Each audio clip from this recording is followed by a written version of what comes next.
Hi, am I on the air? Yep. Fuck. Thanks. Do I have everybody's attention now?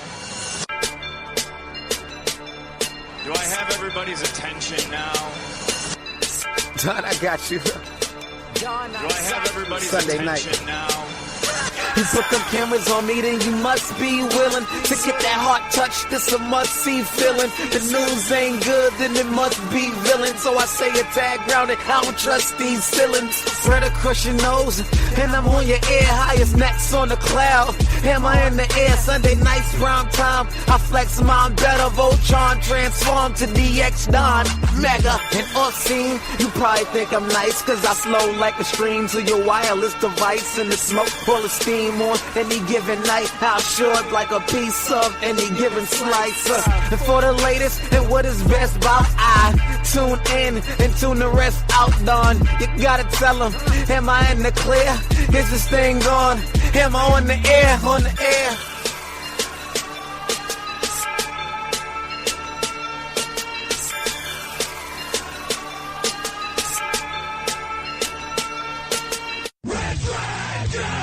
Hi, am I on the air? Yes, we are back.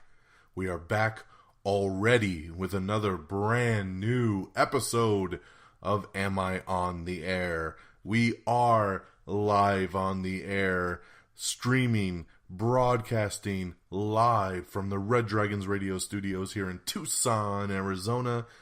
I'm your host, Don Mega, and I welcome you to the show. It is Monday, December the 17th, and we're ready to provide you the latest and greatest in all of entertainment news. Now, this episode probably won't be all that long because it hasn't even been a full week since we did the last episode. I dropped the last episode, Elseworlds, on a Wednesday, which is far from the course. And, there hasn't been an extreme amount of stuff that has come out since, but I saw 3 big movies over the weekend, and I did not want to hesitate or wait another minute to bring you those reviews. So we are back here with another brand new episode. If you haven't listened to Elseworlds yet, please go back and check out that episode. It's a fun little short one for you to get caught up with all the entertainment news from last week. And now we're going to get you caught up again. But first, like I said, 3 movie reviews. We're going to talk The Mule. We're going to talk Spider-Man Into the Spiderverse. And we are going to talk 1 week early about Aquaman. That's right. So, without any further ado, let's jump into it. These are non-spoiler reviews, so don't go shutting off the show or running away or screaming or fast-forwarding. I promise not to ruin anything for you. These are non-spoiler, okay? So let's do this. I'm going to start with The Mule. This is the new movie written and directed by Clint Eastwood. And this was an interesting one for me because I'm just going to be honest, as I always am with my fans. I'm not a big Clint Eastwood guy. Oh my God, did you just say that? I did just say that. Clint Eastwood, for me, I don't know what it is. I think it's just the grumpy old man persona. I've just never really cared for Clint. He just always seemed like he just needed to take a real bad shit and just could never get it out. He was just constipated all the time. And the movies that he's made, I just haven't really dug any of them. So, I know, sue me, I'm sorry. So I hear about this movie coming out called The Mule, and I just really could not care. Went to a movie one time a couple months ago, as I always do, and they showed a trailer for this movie called The Mule with Clint Eastwood, and I'm like, oh God, here we go. And I actually really, really dug the trailer. I thought it looked really intriguing and pretty fantastic.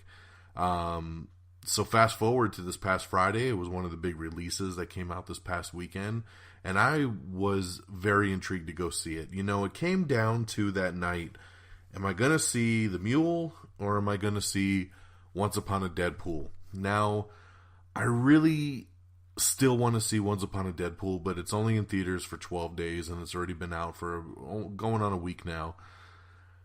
But when it really came down to it, I've seen Deadpool. I saw Deadpool 2 3 times in the theater over the summer when it came out. 3 or 4 times. And then I watched it again on digital. I own it. I watched the super duper fucking cut as well. So I've seen that movie a million times. Now I am intrigued to see what this PG-13 cut is and see the new footage with Fred Savage. But it just, when it came down to it, it was like, do I watch a movie I've already seen a handful of times re-edited? Or do I see something new and fresh? So me and Geeky Pat decided, you know what, let's go see The Mule. And that's what we checked out. And I'm glad we did, man. I ended up really, really enjoying The Mule. For those of you that are like, what the hell is this movie he's talking about a mule? It basically is about drug trafficking. You know, Clint Eastwood's character drives a lot. And he's just a real good old man that's never gotten a ticket. And he just drives around cross country and picks up his fruits and vegetables and, you know, his seeds for his plants. And a guy overhears this one day and gives him a card and says, hey, if you ever want to do some driving for us, we'll pay you some good money. Of course, he's talking about a drug run. Clint's just doesn't, kind of blind to it in the beginning and just figures, wow, you're going to pay me to drive? Okay. And he starts drug trafficking without even really knowing it.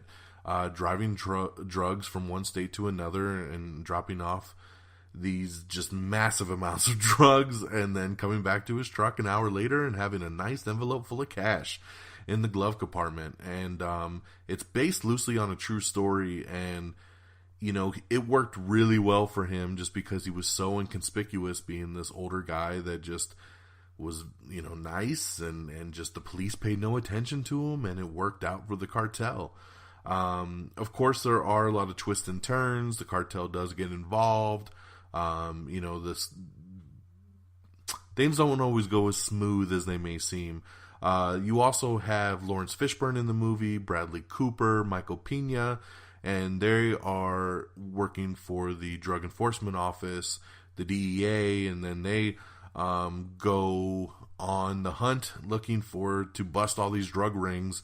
And they hear about this drug trafficker guy, of course, you know, Clint Eastwood, and they're trying to track him down pretty much the whole movie, Bradley Cooper and Michael Pena especially. Like I said, I really, really love the movie. I love the way it played out. I actually really dug Clint Eastwood for the first time in this. I loved his character. I loved the way just he was unfiltered. And it was an older guy who's just lived life, and he looked like he was having fun making this movie, which is something you don't normally see with Clint Eastwood. I thought it was beautifully directed. I thought Bradley Cooper did an awesome job. Michael Pena is always awesome. It's great to see Lawrence Fishburne always too as well. The supporting cast was great. Andy Garcia pops up as one of the cartel bosses. And I thought I might be really bored in this movie, and I ended up just loving it coming out of it. So I highly recommend you go check out The Mule. If it sounds interesting at all to you, and if you've seen the trailer and you think, that looks pretty good, I think you should go check it out. I would give The Mule 4 out of 5 Don Megas. I really, really dug it. So 4 out of 5 for The Mule. Let's go now into the Spiderverse. Let's take a detour into the Spiderverse. This is the animated film that Sony has put out, and it's produced and written by Lord and Miller, the two guys behind the 21 Jump Street movies and the Lego movies. These guys are just so phenomenal, and they are the masterminds behind it. They didn't direct the movie, but they produced it and wrote it. And you can sense the humor in this thing. The movie really focuses around Miles Morales, who is the newer incarnation of Spider-Man in the comic books that I know a lot of people have been hoping that he gets his own movie here soon, live action. And basically it's all about him. And he gets bit by the spider, and universes start to crash. He meets Peter Parker, and then all of a sudden there's other spider people like Spider-Gwen and Spider-Man Noir, and Spider-Ham, and they show up, and basically they go on a mission to stop Kingpin and a bunch of villains from this machine crushing the multiverse and basically bringing everything to one dimension. If that happens, then all of the other spider people will die because they can't survive in our world. Miles is having a hard time becoming Spider-Man. He's having a hard time learning how to use his powers. But, you know, the movie really centers around him. And the movie's pretty damn fantastic, man. I mean, just the sense of humor, first and foremost, is great. Shameik Moore, I believe is his name. He's the one that plays Miles. He is outstanding as Miles. Just the way he portrays him and the way his actions and his emotions are. I just loved it. There's so many voice cameos in this thing. I mean, Nicolas Cage as Spider-Man Noir was fantastic. Every time Nicolas Cage spoke in this movie, I laughed my ass off. Jake Johnson being Peter Parker, he was so great as Peter as well. And he's actually playing a Peter Parker from another dimension as well, who is pretty much like gave up on life and doesn't really care anymore. And he's kind of like this slobby Spider-Man. It's really, really funny the way that they play it out. Haley Steinfeld is Spider-Gwen, and she's great in this, as she is in almost everything she does. She's going to be having a great couple weekends here with Bumblebee coming out this weekend. Yeah, I mean, the heart of this movie, the fun of it, everything really, really works here. And people are loving this film. I mean, it's the #1 film at the box office. Rave reviews all the way around. I know my boy Friggin saw it. He gave it a 5 out of 5. Everybody is just absolutely loving this movie. I took my daughter to see it. My daughter gave it 5 stars. She asked me this morning if we can go watch it again. I probably will go see it again with her. It's a lot of fun, and I would love to sit through it again. If you're a Spider-Man fan, it's great to see Miles on the screen. And I think this was a perfect introduction for him. And now that people have this, I think the hunger to see Miles in live action is going to be really serious moving forward. So this might be speeding up that process. Highly, another very highly recommended film that I personally give 4 out of 5 stars to, or 4 out of 5 spiders to. You know, and I know my boy Friggins, he was like, how dare you give this 4 stars? You know what? And 4 is still fantastic. I don't know why he's getting pissy with me. But you know what? I don't know. It's one of those things that I feel like sometimes with animated films and with cartoons, I tend to have a little bit more of a bias with. It's harder for me to give those kind of movies 5 stars. I always feel like they're missing a little something. This film has most of it, but there was still some of the animation choices. I know everybody's loving the animation in this thing. Some of it just didn't click for me. Sometimes it was beautiful, and other times it looked like it was 3D without the glasses on, and it was kind of just distorted. And I know they were probably going for something like that, but it just didn't vibe with me at times. And I wish, you know, the villains weren't so overly cartoony as they were in this. I wish they were taken a little bit more seriously. So I have a little bit of nitpicks with this film.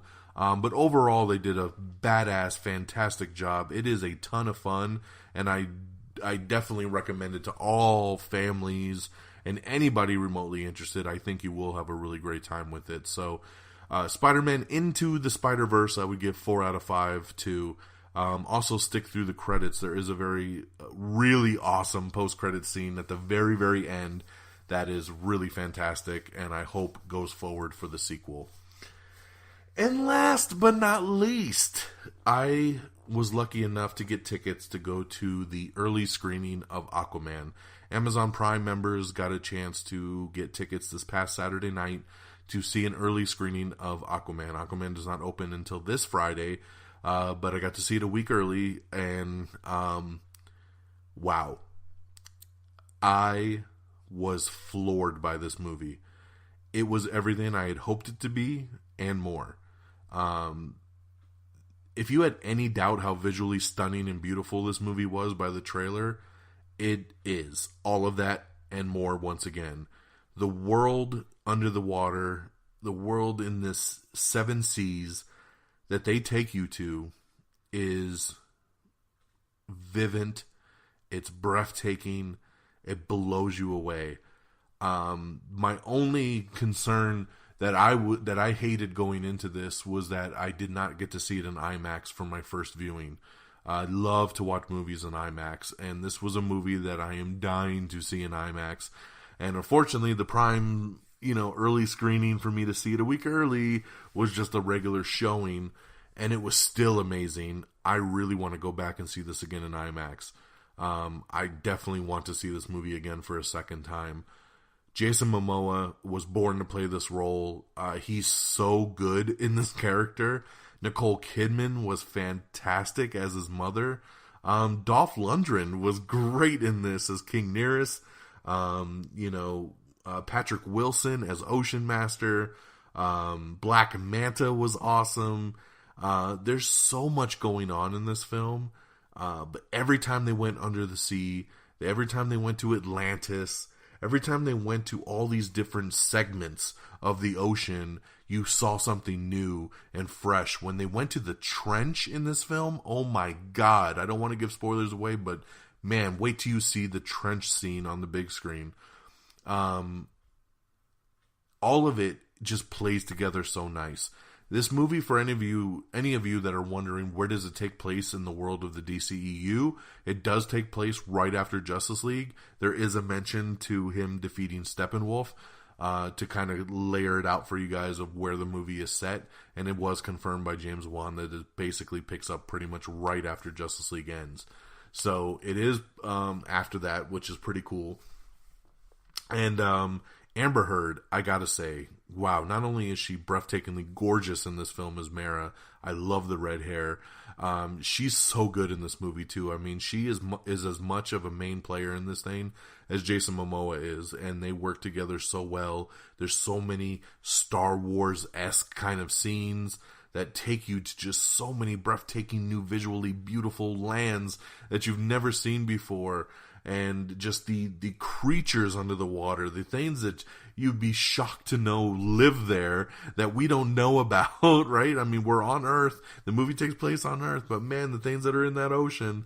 And then the payoff at the end, you've seen it in the trailer when he pops up in the orange and the green suit, like classic Aquaman style. When that stuff happens and he gets his trident, whew, you better stay out the way, man. Aquaman ain't playing around, and that boy is here to stay. The movie hasn't even opened in the U.S. yet, and it's already made over $250 million. It's like the biggest movie in China, like, ever. It even made over $3 million just in the Saturday night preview showings, whereas they didn't count it on the box office, but if they would have, the movie would have been number 9 in the whole top 10 after just one showing on Saturday. So I can't wait to see what this thing does at the box office. I'm glad people are going to see it.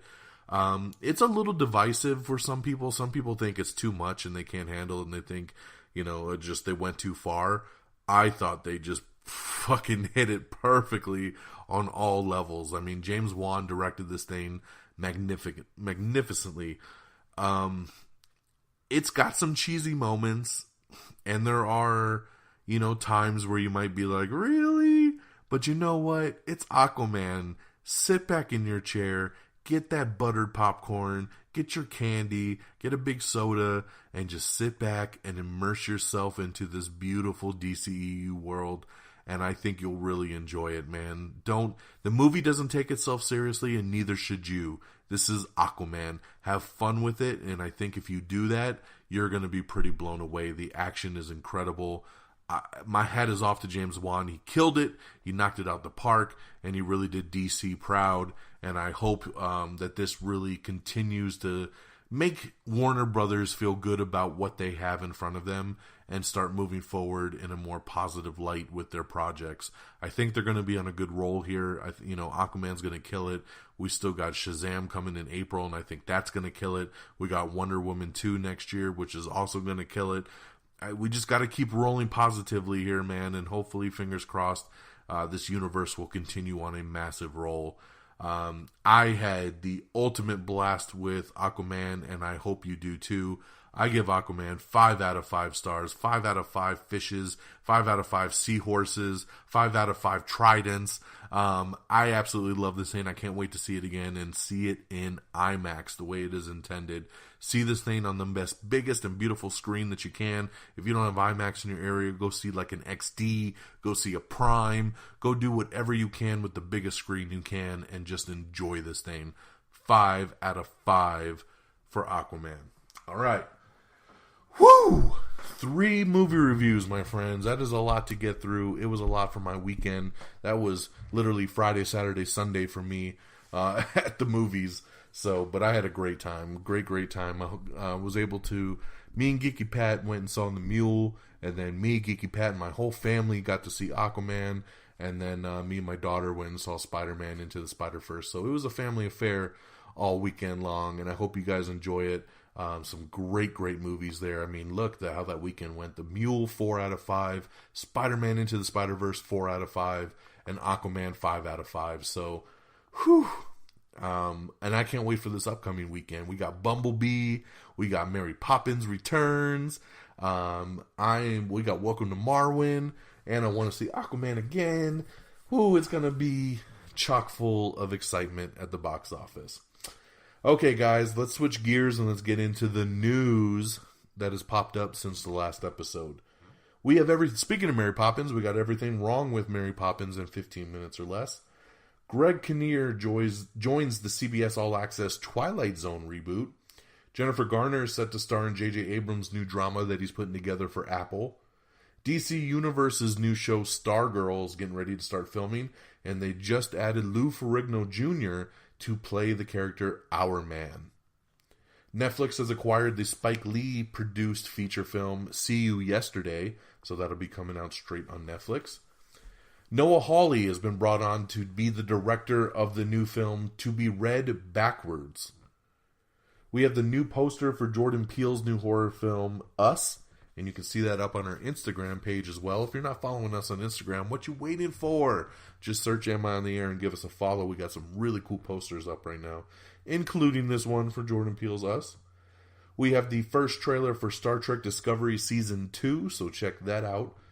Netflix's Narcos Mexico Season 2 full cast has been announced, so you can check out that article if you want to see who might be popping up on Season 2. We finally found out what the third and final DLC pack will be for Spider-Man, and it will be Silver Sable. Yes, the Silver Sable returns in the final Marvel Spider-Man DLC pack. This was some news that kind of pissed me off, to be honest. So we all know that Luke Cage and Iron Fist and now Daredevil have all been canceled by Netflix. And we all were expecting that maybe they were just going to pop up on the Disney service. Maybe they want to do something with a new movie. Who knows? But now we're starting to find out that there might be a contractual clause there that will prevent all of this from happening. It sounds like the Defenders, all of them, cannot appear on any new TV or film for at least 2 years after their cancellation. That there is a 2-year clause that Netflix has saying that you cannot use the characters for 2 years if they cancel the show. This is interesting because I was under the assumption that Marvel had loaned out these characters to Netflix and said, use them for as long as you want, and when you're done, we take them back. And if that was the case, I don't know why there would be a 2-year clause in there. But supposedly this has been verified. And I guess we'll have to wait and see at this point. But you know what? 2 years isn't that bad. And, you know, by that time, the Disney streaming service will be full-blown up and running. And maybe we'll get a return of that. Maybe they'll do these shows on Hulu because they want to do a little bit more of that adult-oriented stuff. I think they still wanted to get the properties back. I think that they canceled them now because of the 2-year clause. And that way in 2020, they can go ahead and do something. Now, fortunately, the only holdup here is going to be Jessica Jones because her new season has not aired yet, so they haven't canceled her yet. And supposedly the good news here is that this clause does not affect The Punisher. So if they choose to cancel The Punisher after its upcoming season 2, which comes out next month, that they might be able to use Punisher right away. So that's where we stand on the Defenders and their contract.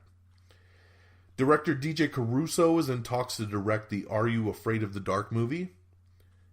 Tom Hooper's Cats has begun principal photography. Stephen Yeun has also joined the Twilight Zone revival. Jeffrey Dean Morgan, that's right, Negan himself, is going to be returning to the show Supernatural for its upcoming 300th episode. He'll be reprising his role there.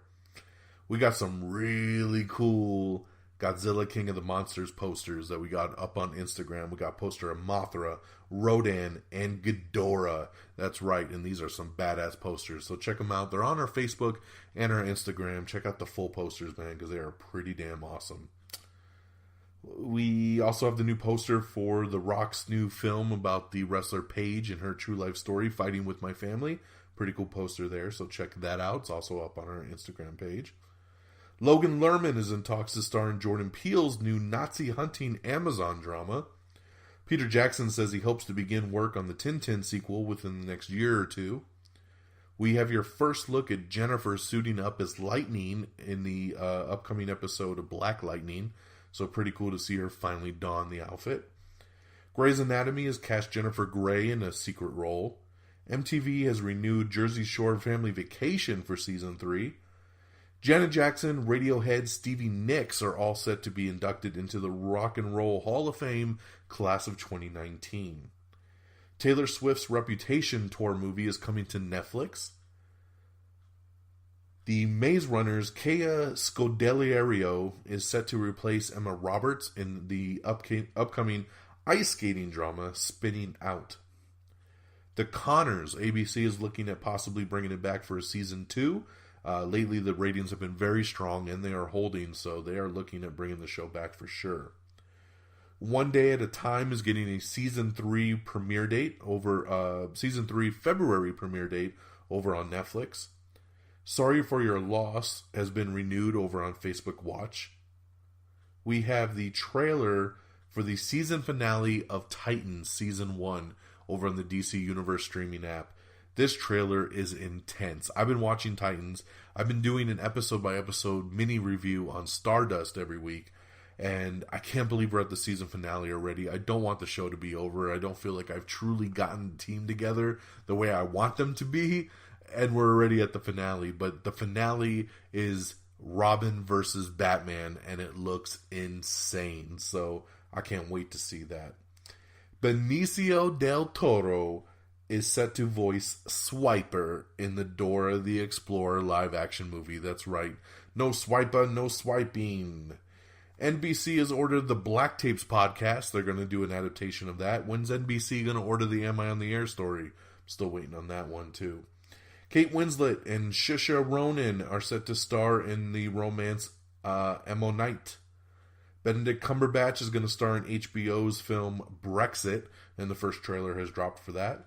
David Letterman's My Next Guest has been renewed for Season 2.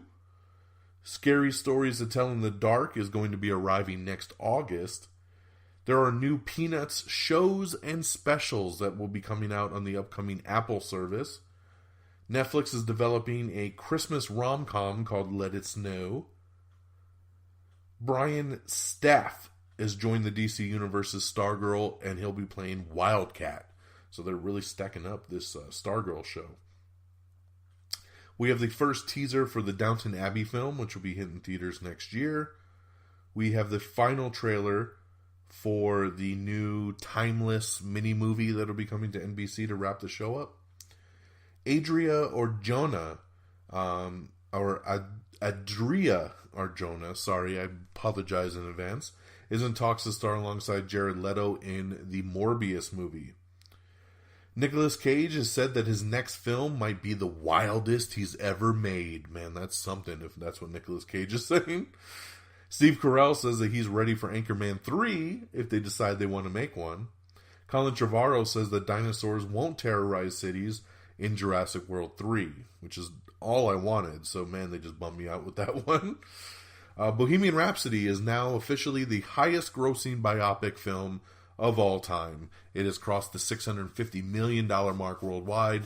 Much congratulations here. I loved Bohemian Rhapsody. When I do my year top 10, it'll probably be on there. Loved it. And glad to see that it is now the highest grossing biopic film of all time. Let's see here. The Emmys are changing their rules. They're setting a minimum length for TV, movie to curb anthology entries. That's right. They're saying that, certain things have to be a certain length to get nominated for a TV movie. So these anthology shows, which might do like an hour episode instead of its normal 40 minutes, doesn't get to just slide in and say, oh, it's a TV movie. ABC has ordered additional episodes of The Goldbergs and Single Parents. So that's pretty cool there. I love extra episodes. Give me some more. Blackish is also on the list there as well, too. Aquaman star Jason Momoa, he's claiming that Henry Cavill is not done playing Superman. They asked him point blank, hey, there's a lot of rumors going around that Henry's done as Superman. And he just said, nope, don't believe it. You guys need to not believe it. Henry loves playing Superman, and he is still Superman. So he shot down the rumors really quick. Who knows what kind of truth lies in there, but I am glad that Jason Momoa is telling us that he ain't going anywhere. The official name of that new Spider-Man DLC will be called Silver Linings, and that'll be available later this week.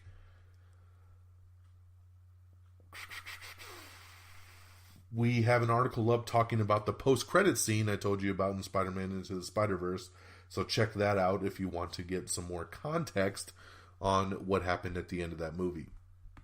Netflix musical drama Mixtape has landed Paul James as the lead actor for that.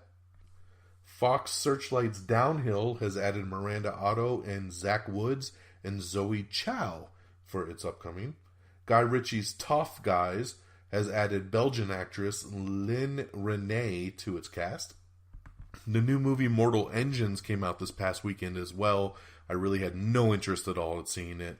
I thought it looked horrible, and now the reviews have proven my theory is correct, as the movie is doing horribly critically and also horribly at the box office.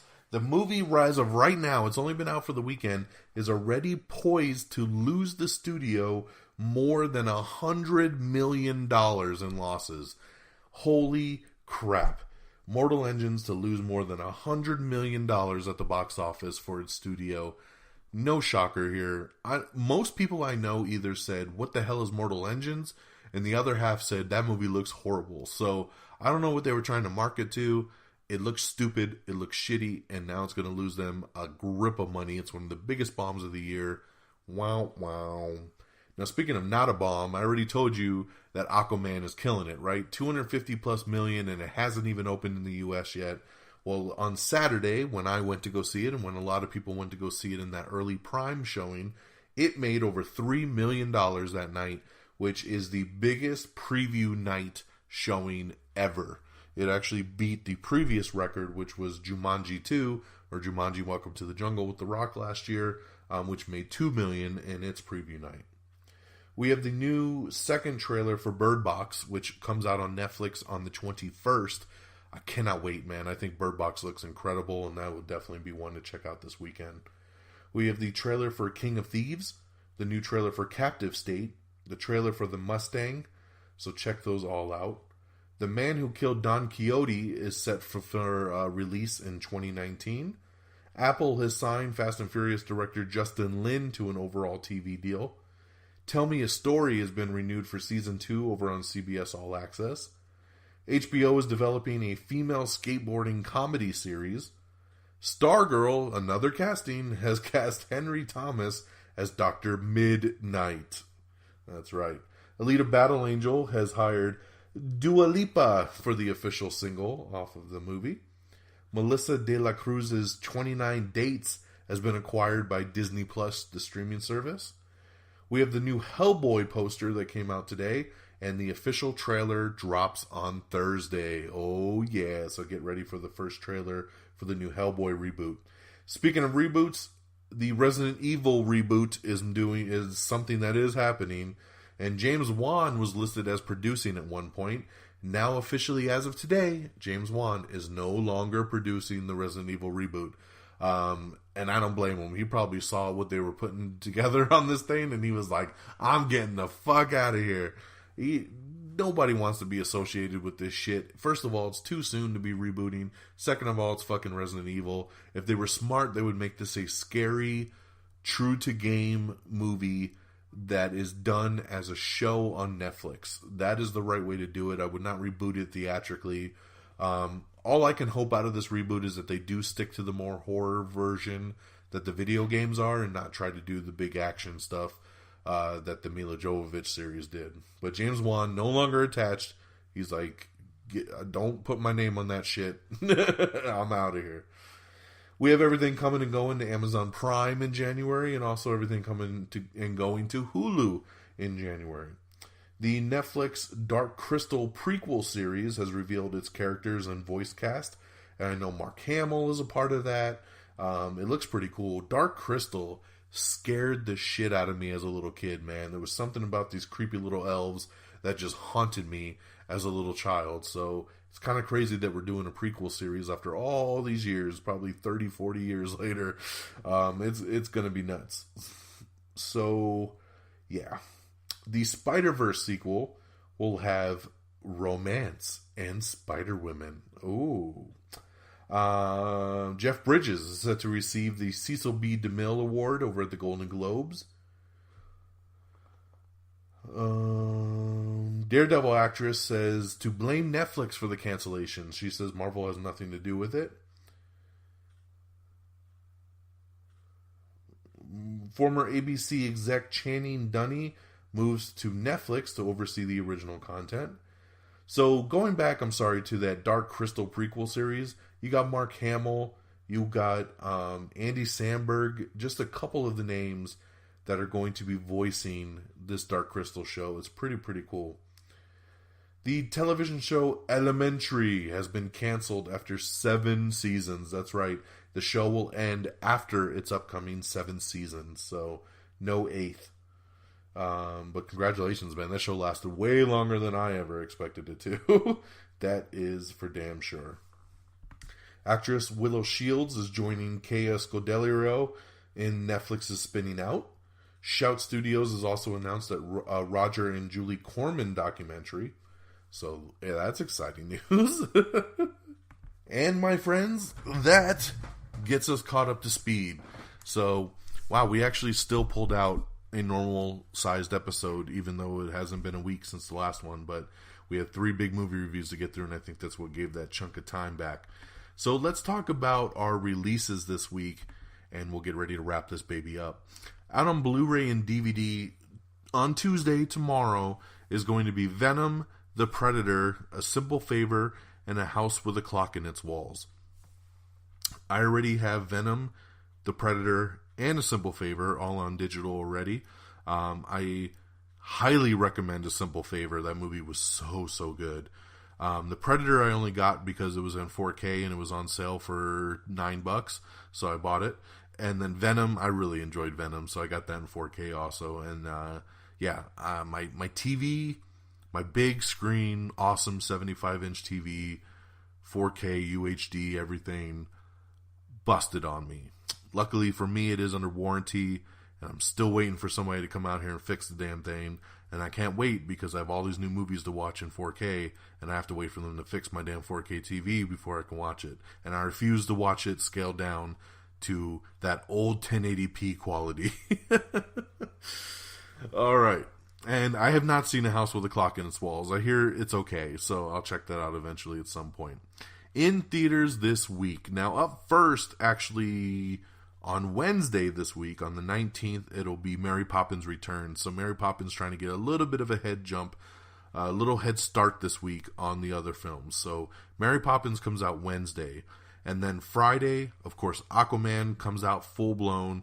Bumblebee, Welcome to Marwen, and Jennifer Lopez's new rom-com Second Act. So, a big week for movies. You got 5 big main releases coming out. It's going to be interesting to see what they all end up doing.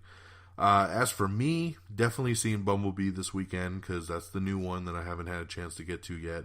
I hope to see Mary Poppins this weekend. Probably take my daughter, maybe do a family night there. But we'll see. I have to work this Saturday, and we'll see how timing goes on Sunday and all. And I really want to see Aquaman again in IMAX, man. I do. And I want to see Welcome to Marwin very, very bad. So it's going to be hard to get to all these damn things. So we'll see how it plays out. And here's your weekend box office. Coming in number 10, it's Green Book with 2.8 mil. Number 9 is Fantastic Beasts: The Crimes of Grindelwald with 3.7. Number 8 is Instant Family with 3.7. Number 7 is Bohemian Rhapsody with 4.1. Number 6 is Creed 2 with 5.4. Number 5 is Mortal Engines with 7.5. Number 4 is Ralph Breaks the Internet with 9.6. Number 3 is Dr. Seuss's The Grinch with 11.6. Number 2, a very nice debut for The Mule, bringing in 17.2 mil. Very nice debut there for Clint.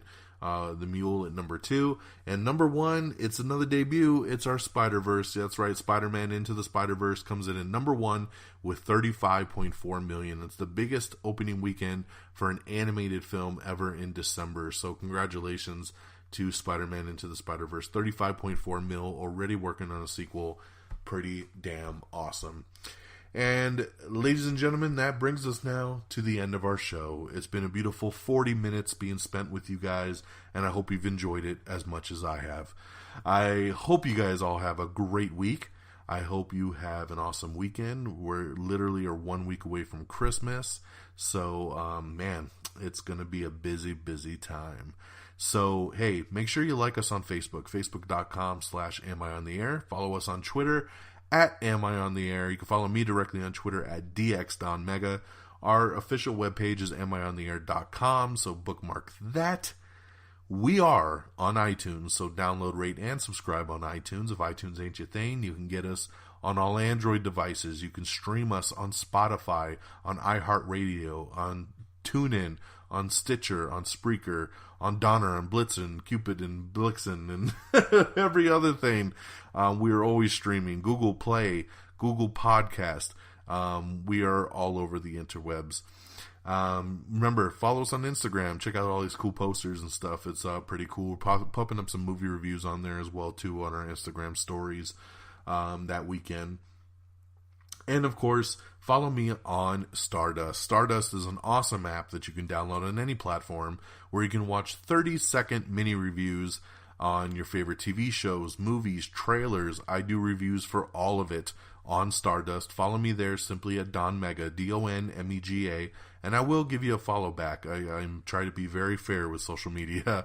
So follow me, I'll follow you back on Stardust, and let's start the conversation. So I love Stardust, and, you know, if you don't want to wait for a new episode of the show to find out what I thought, you can always check out Stardust pretty quick and see my instant review. I try to record something pretty much right after I see it for anything I want you guys to check out. Lots of trailers, lots of shows, so very, very cool. And, of course, a shout-out to our great affiliates at reddragonsradio.com.